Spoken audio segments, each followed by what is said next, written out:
It's alive! It's alive! Hey guys, what's going on? It's Ash here coming at you today in Raid Shadow Legends. How you guys doing? I had a really good video ready to go live today for you guys. We're going to put that tomorrow instead. I'm going to upload this video, one shot, one take, unedited, just giving my opinions on everything coming to the game that was announced today inside update 4.10, because I actually like a lot that's going to be changed. It's going to be coming to the game in this update. However, I do think it's just going to compound the issue that we're facing right now, namely about silver. We'll talk more about that in just a second. If you want to follow me on Twitter, I'm at CWA, as you guys can see here. And if you want to stay up to date on Raid news, go ahead and follow at Raid RPG to stay, again, up to date with everything going on in Raid. So 27 minutes ago, they announced a new update is coming. They reveal more information that we've seen thus far. So let's go ahead and go through it today. Again, guys, we'll be talking about new Doom Tower bosses, new Doom Tower cycle, new Doom Tower changes in general, 3 cycles, I guess. So we'll talk about this all, and new artifact sets, and new quality of life updates. So Doom Tower update. Let's read through it first, then I'll give my reaction. The Doom Tower is one of Raid's largest and most varied game modes, but what you've seen so far is only the beginning of what we have planned. As it stands, we want to add 2 new rotations to the Doom Tower, each with new challenges. What you see in 4.10 is the first of these.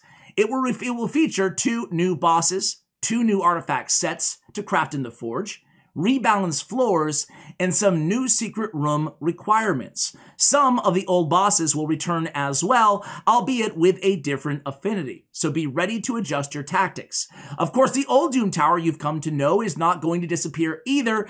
We'll just go between rotations to ensure the challenges are fresh and not monotonous. And speaking of challenges, you can see the 2 new bosses below. So let's read between the lines here. Let's look at it first, glass half full, optimistic, and then we'll look at it glass half empty, pessimistic. So glass half full, we get more content around Doom Tower. Let's face it, things are kind of getting towards the monotonous point. It does feel a little bit like homework. And my suggestion here, my fix for that is actually, if we're able to 3-star a level in Doom Tower, allowing us to auto-farm that, utilizing our keys instantaneously, not having to grind away for 30 minutes to an hour plus at auto-battling through these levels every single day. It feels more like homework than playing a video game. So that would be my solution there. Same thing with Faction Wars. Give us a little bit of time back here. Time, of course, being the more scarce resource. And wait, am I supposed to be glass half full? Anyway, it was getting monotonous. 2 new bosses is going to go a long way to making things exciting again and, you know, getting our heads together and devising some strategy to tackle these new bosses. And let me tell you, they both look really, really hard, very difficult on these bosses. So that's good. I actually like the look of the new bosses. They look really, really good as well. Just aesthetically, they really just kicked ass again in terms of the visuals around these bosses. However, what else is good here? New secret rooms? Okay, cool. Give us reasons to use more champions. I like it. Now let's talk about the bad. The bad is okay, there's going to be 3 cycles. We've experienced 2 cycles now, the one that we've come to know. Plus this new cycle, it looks like 2 bosses returning, and these 2 bosses added in, substituting for 2 existing bosses on Doom Tower. It looks like the 3rd cycle, they'll probably just add 2 more mini bosses to the mix as well, because they do allude to that they're not done yet adding bosses. Here's the problem. I want to talk first, not just about the rebalance floors and some new secret rooms, because we know that's going to require a lot, right? I mean, rebalance floors, what could that mean? It means that things might be more difficult, basically, right? New secret rooms mean we're going to have to invest in new champions as well, build up new champions, you know, no more epic lizard men. Now it's going to be epic skinwalkers or whatever, you know? It's going to be a Shadowkin secret room that nobody even has. Who knows? I don't think they do that. But never say never, right? So that's what we're looking at here. But the biggest thing here for me is the affinity change. The dirty, dirty affinity change on these bosses. We've never seen it before in the game, with the exception of clan boss, but now it's happening on regular bosses. What that's going to do is, say you have a full team of, I don't know, force champions to go against the magma dragon, who is magic affinity. Well, now they're probably going to do the dirtiest of dirty moves and change the magma dragon to spirit affinity, affinity so that all of your team that you've worked hard to assemble and more importantly, or just as importantly, gear up with artifacts is going to be null and void. And I don't mean void the affinity. I mean that you're going to have to take all those artifacts, move them onto champions that you'll likely have to build up, because who has a stable of hundreds of champions all fully maxed, ready to go? Only a few players inside the entire world. So again, if I'm looking at this in a pessimistic way, I'm saying, yeah, great, 2 cool new bosses, 2 amazing artifact sets to be fair, but also clearly here just getting us to refocus on adjusting our gear and adjusting our resources to allocate towards building new champions, to tackle them one for each cycle. And you can bet your bottom dollar that each of these cycles will require a different cast of characters in terms of champions that you guys will need to have assembled in artifacts and gear in different teams to tackle each of these cycles, essentially forcing players, if we want to compete in Doom Tower, to have 3 essentially sets of champions that we have for each cycle, fully upgraded and ready to go in order to hit our same milestones or our same plateau or roadblocks that we had previously achieved inside Doom Tower. That's my take. What about you guys? All right, so let's take a look at these these bosses. They both look incredibly difficult. So Grythion the Celestial Griffin. So Grythion the Celestial Griffin is a mouthful. He is obviously every affinity. Creature from Doom Tower is his faction. And then he has on his A1 attacks 1 enemy. Chance of placing a fear debuff for 1 turn. That's like the only ability that he has that doesn't scare the living daylights out of me. Rock Smash transfers all debuffs from Grythion to each enemy, then attacks all enemies. Fills his turn meter by 5% for each debuff removed. So that's tough, right? On a 3-turn cooldown. So every 3 turns, he's going to transfer all his debuffs to your team. It doesn't say that they can't be resisted, so keep that in mind. If we have block debuffs or if we have a high resist team, we can resist his own debuffs. Okay, turn meter fill. Gust, removes all debuffs from all enemies, then attacks all enemies.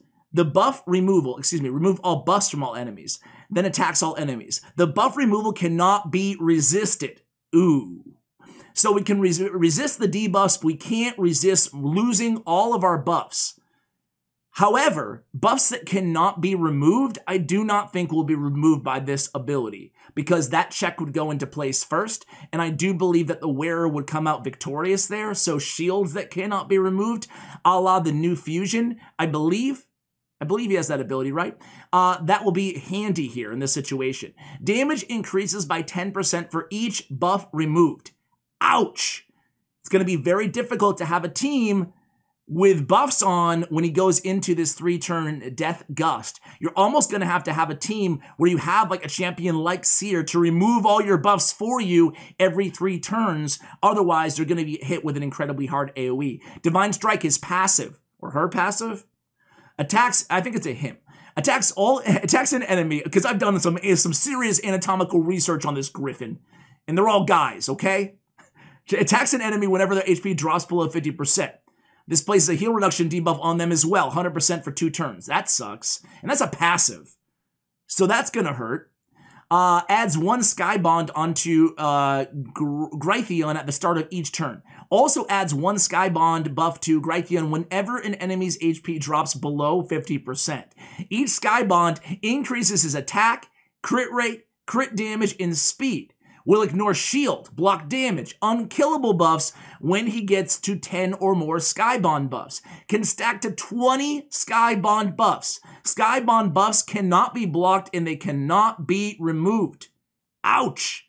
Whenever Grythion's turn meter is decreased, the turn meter of all enemies will also be decreased by the same amount. Places a stun debuff for 1 turn on enemies who have fully depleted turn meters. What? Whenever an enemy's turn meter is filled, his turn meter will be filled by the same amount. Turn meter increases are tracked and counted individually for each enemy, aka each ally. Wow, dude! This guy seems really, really tough.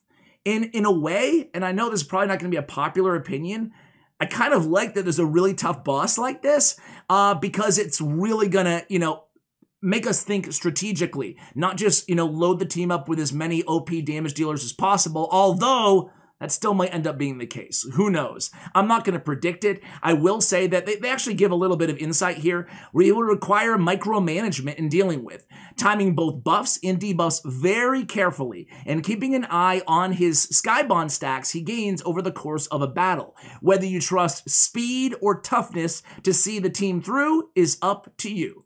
So I think I'm going to go with speed first and then see if toughness works as well. I mean, think about it. Maybe if I have a strong defensive aura and a very strong defensive team with one OP shield champion to time that shield on a 2-turn cooldown around the buff removal, I mean, that seems to be the way I would go. So I guess that is a toughness team, not a speed team, Ash. Way to go. That's what I'm going to experiment with first. Trying to time, not worry so much about debuffs at the beginning. Rather, I'm going to worry about buffs and see how long it will take to kill this dude. Maybe add one Coulter or one enemy max HP champion. Gotta be careful of turn meter though as well. But Guardian set is gonna be worth it. It's a really good set. For set, the wearer observes 10% of all damage dealt to ally champions and then heals by 10% of the wearer's max HP every turn. That's really a sick set.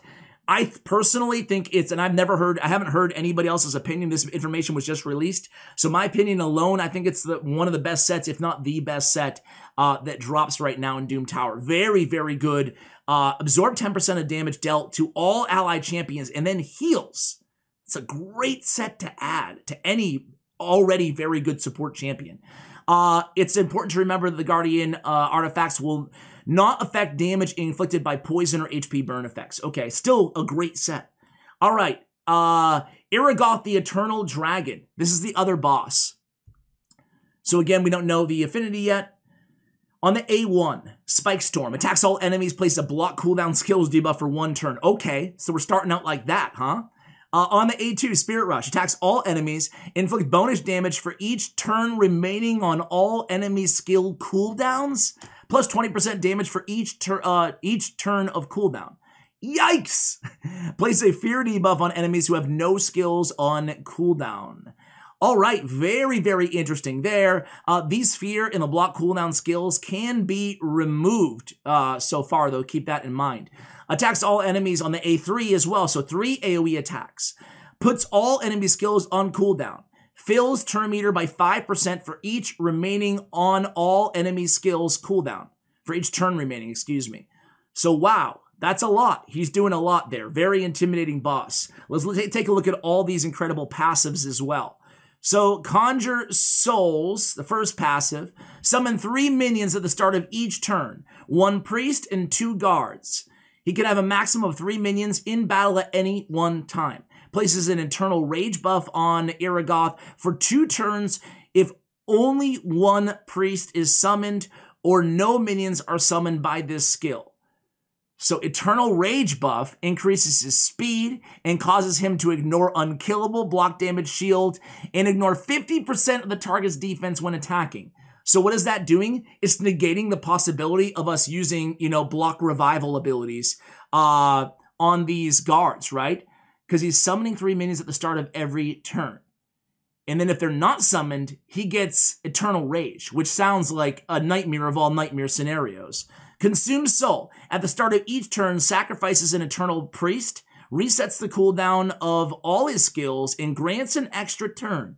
If there are no Eternal Priests on the team, sacrifices a guard instead and heals by 15% of his max HP. This skill will be on a 4-turn cooldown at the start of each battle, only at the start of each battle, and will activate and go on cooldown every 5 turns from there on forward if there are no Eternal Priests or Eternal Guards on the team. Man, so that gives us something to think about in the way it synergizes with his Conjure Souls. He's immune to stun, freeze, sleep, provoke, block cooldown skills, fear, true fear, decrease speed, poison, and heal reduction. Immune to poison. Also immune to HP exchange effects, balancing effects, and immune to turn meter reduction effects. Wow. Priest.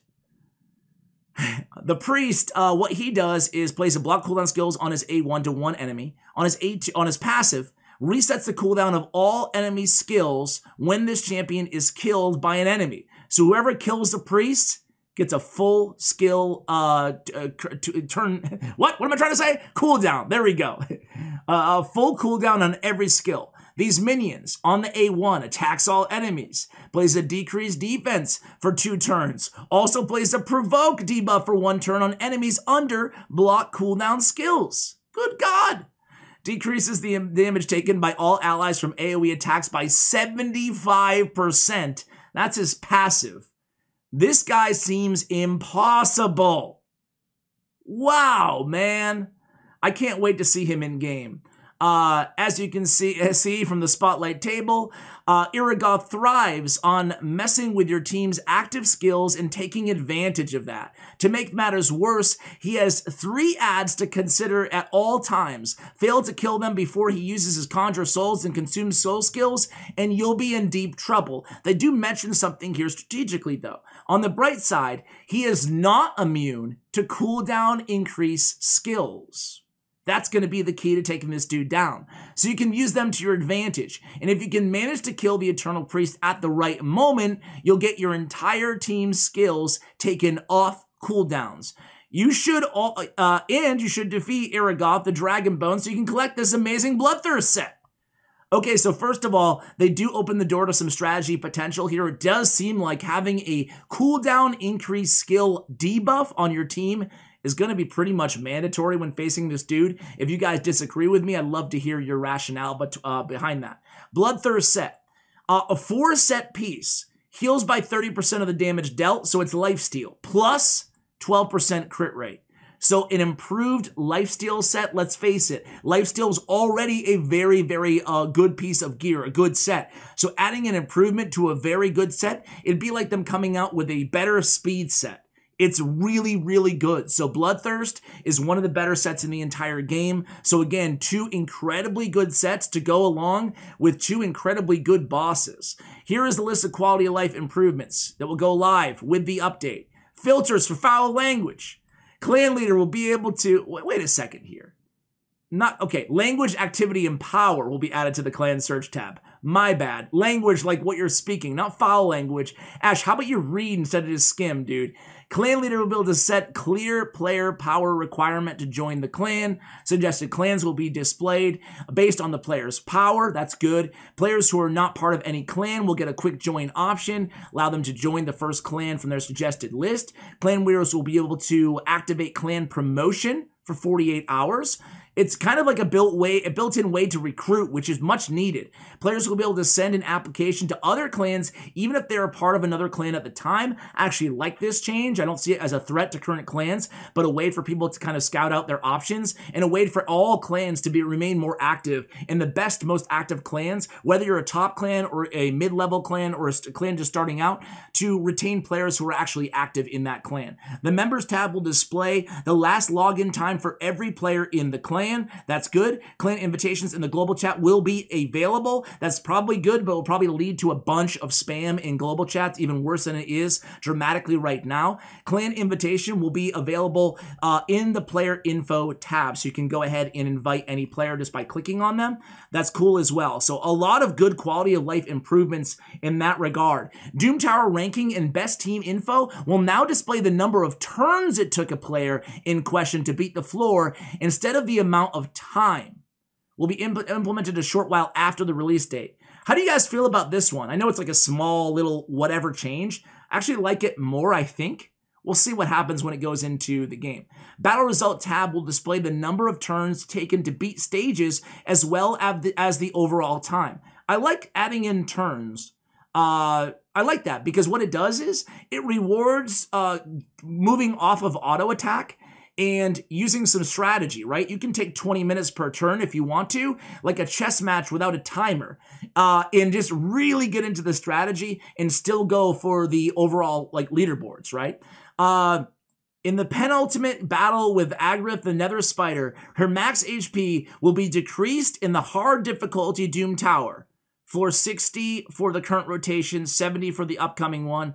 Iragoth will no longer be affected on other floors. These changes will take place after the second rotation of the Doom Tower is launched. Her max HP will be decreased. Okay, so whatever. They're changing her max HP on 2 floors.